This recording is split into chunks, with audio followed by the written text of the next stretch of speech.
تا حالا این سوال برات پیش اومده که بهتره کارآفرین باشی یا کارمند؟ جواب این سوال کلیدی و سرنوشت سازه. پس بهتره درباره این موضوع اطلاعات کافی رو داشته باشی. سلام دوست من، سعید جان قربان هستم، مشاور کسب و کار. در این ویدیو نکاتی رو بررسی می‌کنیم که باعث میشه بفهمیم بین کارمندی و کارفرمایی کدوم گزینه برامون مناسبه. تصمیم گیری بین این دوتا گزینه یه تصمیم مهم و بلند مدته. به طور کلی بین این دو وضعیت شغلی هیچ خوب و بدی وجود نداره. نکته مهم اینجاست که شما باید نسبت به ویژگی شخصیت خودتون گزینه مناسب رو انتخاب کنید. در ادامه ویدیو موارد مهمی که باید بررسی کنید رو به شما میگم. مورد اول، علاقه شخصی و درونی خودتون رو در نظر بگیرید. آیا دوست دارید کسب و کاری رو راه اندازی کنید و خلاقیت و نوآوری خودتون رو به کار بگیرید، یا ترجیح میدید یک کار ثابت در زمینه حرفه مورد علاقتون داشته باشین تا تخصص و تجربه خودتون رو اونجا به کار ببرید؟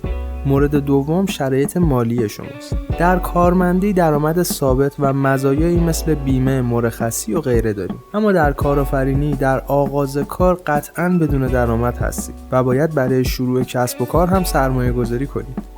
مورد سوم، میزان ریسک پذیری شماست. در کارمندی ریسک پذیری کمتری وجود داره و شما به عنوان یک عضو از یک مجموعه یا سازمان کار میکنید و از مزیت امنیت شغلی بهره مند میشید و به هر میزان که مهارت خودتون رو افزایش میدید در طول زمان ترفیع میگیرید و به جایگاه بالاتر میرسید. اما در کارآفرینی مزایا به این شکل وجود نداره و کارآفرین باید آماده باشه تا در صورت موفق نشدن خسارت ببینه. تمام کارفرماها نیاز دارن که مهارتشون رو در زمینه مدیریت افزایش بدن تا به رشد و پیشرفت برسن. پس لازمه کارفرما بودن ریسک پذیری و انرژی بالاست. مورد چهارم، اگه شما تجربه کافی در حوزه کسب و کار و مدیریت دارین و مدتی رو برای کسب تجربه و یادگیری در شغل مورد نظرتون کار کردین، گزینه کارآفرینی میتونه برای شما مناسب باشه.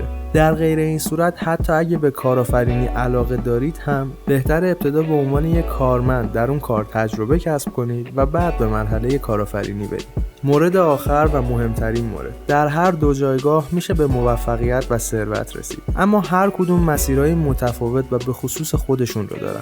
هر جایگاه مزایا و معایب خودش رو داره. اگه شغلی با کارایی نامحدود میخواید تمام اختیارات و تصمیم گیری ها به عهده خودت باشه، باید توانایی پذیرش مسئولیت رو داشته باشی. گاهی اوقات ممکنه برای رسیدن به هدفت مجبور بشی بیشتر از ساعت کاری یک کارمند کار کنی و اگر میخوای از امنیت شغلی و حقوق و مزایای مشخص بهره مند بشی، باید توانایی پاسخگویی به مدیرت رو داشته باشی. امیدوارم این ویدیو بهت کمک کرده باشه، اما میدونم که این اطلاعات کافی نیست. اگر هنوز هم تردید داری، ویدیوهای بعدی تمام مزایا و معایب کارفرما بودن و کارمند بودن رو بررسی کردم. مطمئنا اون ویدیو هم میتونه به تصمیم گیری تو کمک کنه. اگر به مشاوره نیاز داشتی، شماره من اینجا هست.